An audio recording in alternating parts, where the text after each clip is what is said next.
Right now, it's a pretty good time to be a renter in this country because not only is it far cheaper to be a renter today than it is to be a home buyer, but rents have been coming down, okay? And that is largely due to the fact that there is a lot of rental inventory out there right now. In fact, apartment vacancies just hit about a 30-year high. It's kind of staggering, guys, because just a few years ago, it seemed like nobody could find a place to live, whether you were looking to buy or rent something, because inventory just got crushed during the pandemic. Nobody wanted to move. But now all that is in reverse. Already at the end of 2023, the national vacancy rate for apartments hit 7.6%.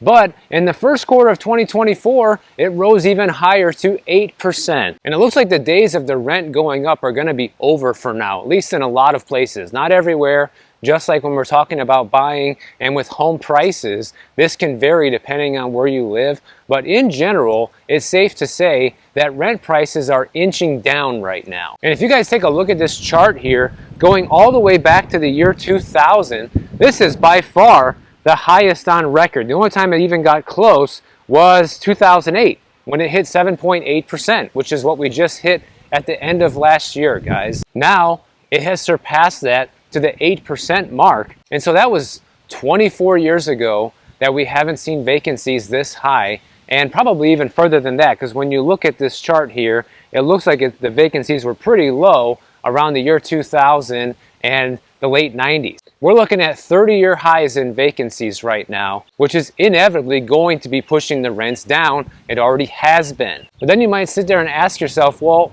why are so many places going vacant? Because people still need a place to live, right? Well, yeah, but there's a couple of problems right now. Number one is we've seen a massive amount of apartment building, okay?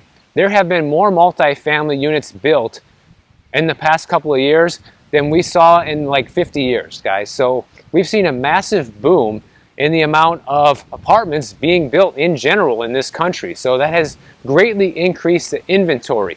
But just like the problem with the brand new condos that they build everything luxury now.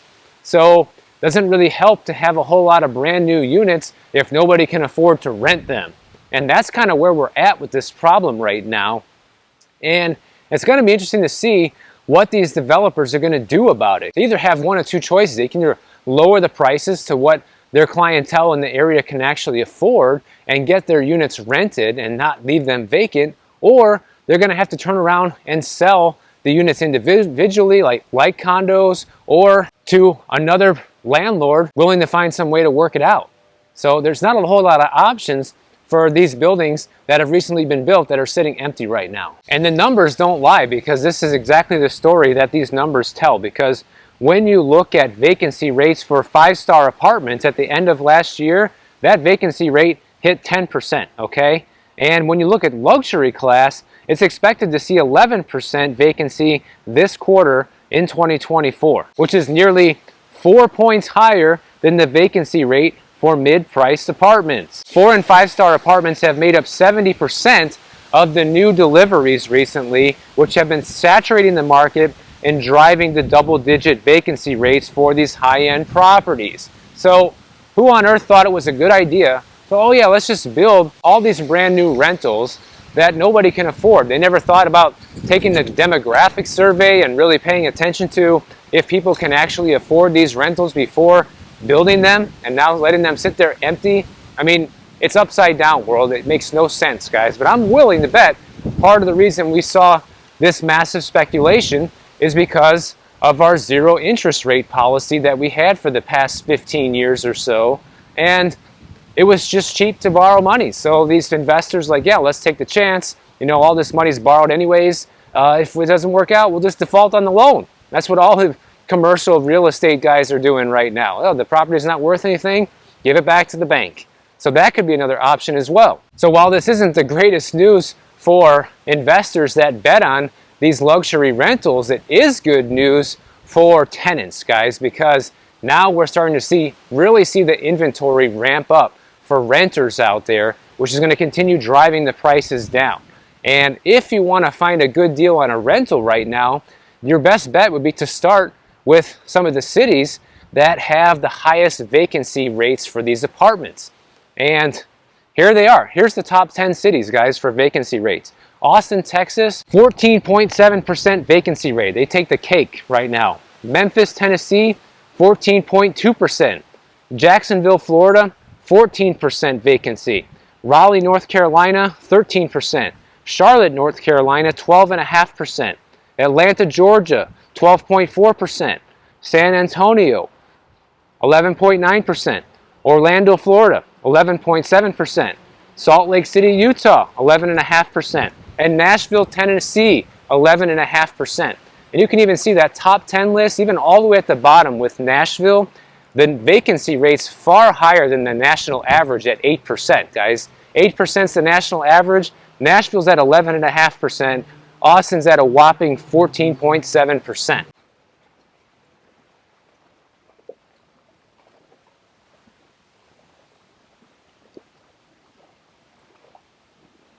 So all 10 of these cities right now will be very good places to be looking at if you're a renter and you're wanting to score a good deal. Because a lot of these places are going to be offering really great move-in specials. You know, they're going to be giving people 1-2 months for free, different things like that. And you could easily end up leasing a place right now for less than you're currently paying. Everybody out there who's saying the rent is too damn high, here's your chance to move and get it lowered. And to me, this is just yet another argument that argues in favor of being a renter versus a buyer right now. Because yes, the inventory is starting to climb back up for buyers, but the problem with buying is it's just still too expensive, guys. And also, if you're looking to make a sound financial choice, why would you pay 50, 70, 80, or 100% more money to buy a place than you would to rent? Obviously, that's a rich person's dilemma because you have to be in the position to even have that choice to begin with. You know, a lot of people are gonna, by default, just be forced to rent because of this. There is some light at the end of the tunnel for buyers, but not as much as for renters, because there are signs that the housing market is continuing to slow down, because the latest pending sale report just came out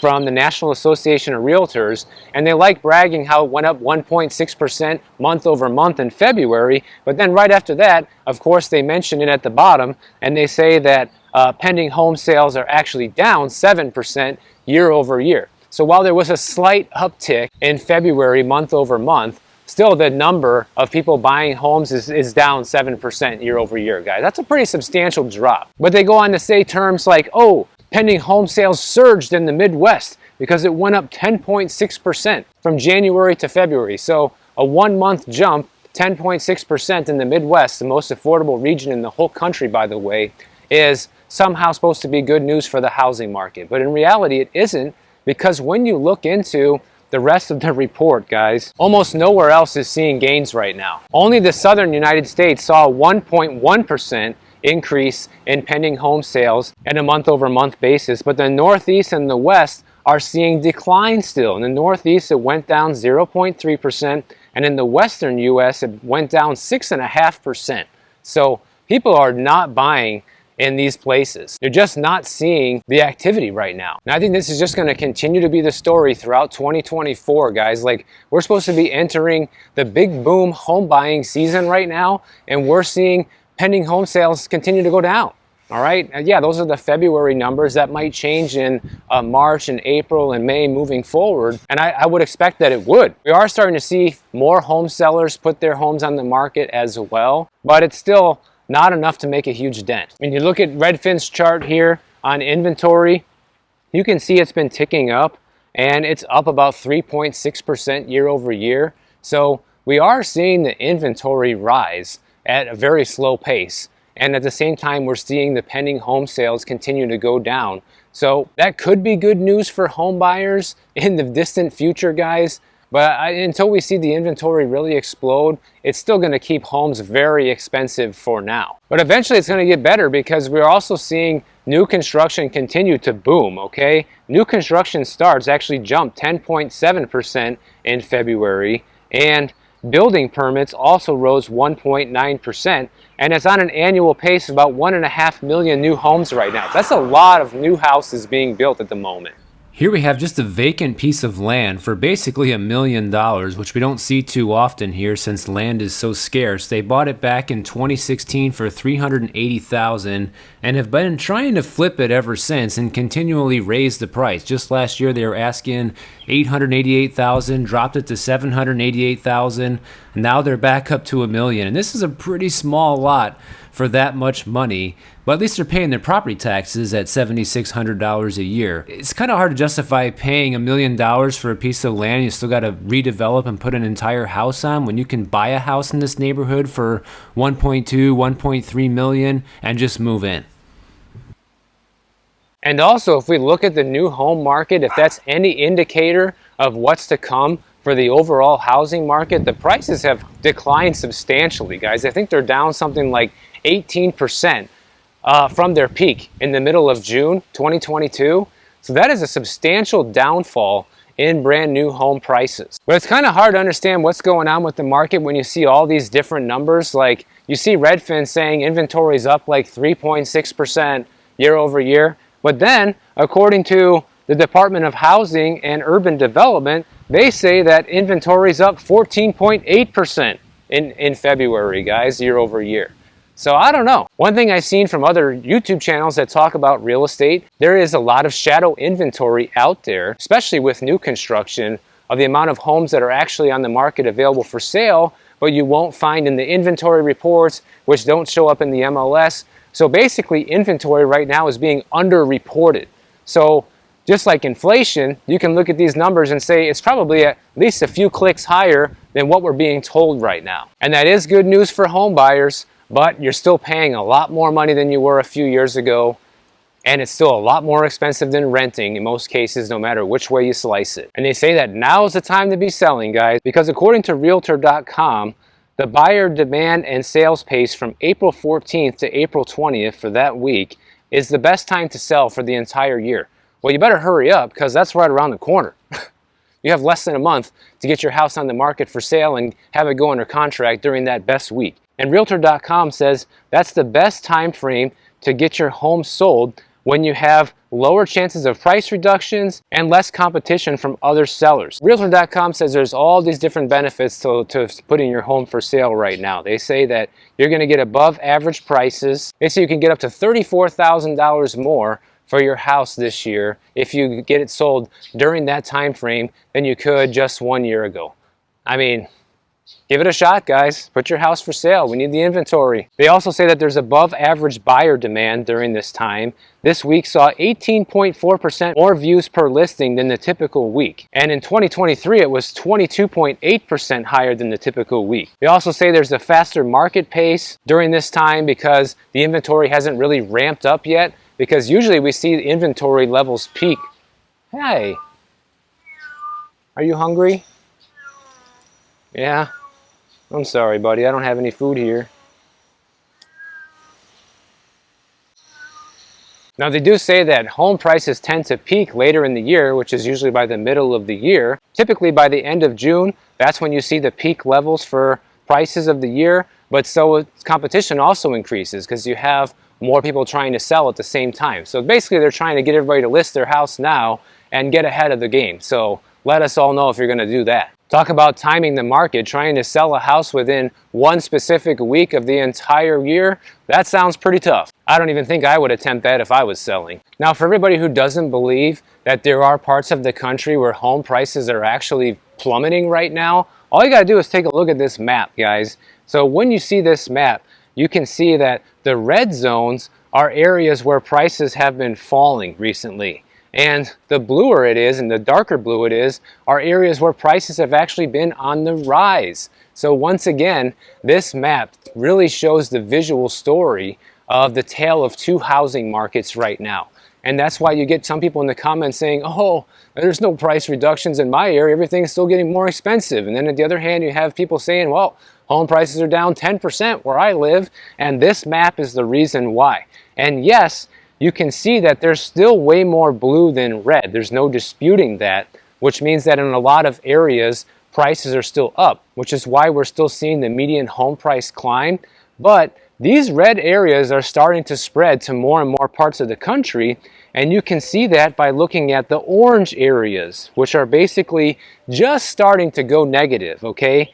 And when you look at the blue areas on the map, you start to see a lot of orange patched in there. That's a pretty good indication that you might start seeing home prices fall in those bluer areas where you're starting to see more orange pop up on this map. And the thing that I just can't believe, guys, is you're starting to see this many places go negative on home prices year over year, because everywhere that's not blue is negative year over year, even if it's just by 0.5% or 1%.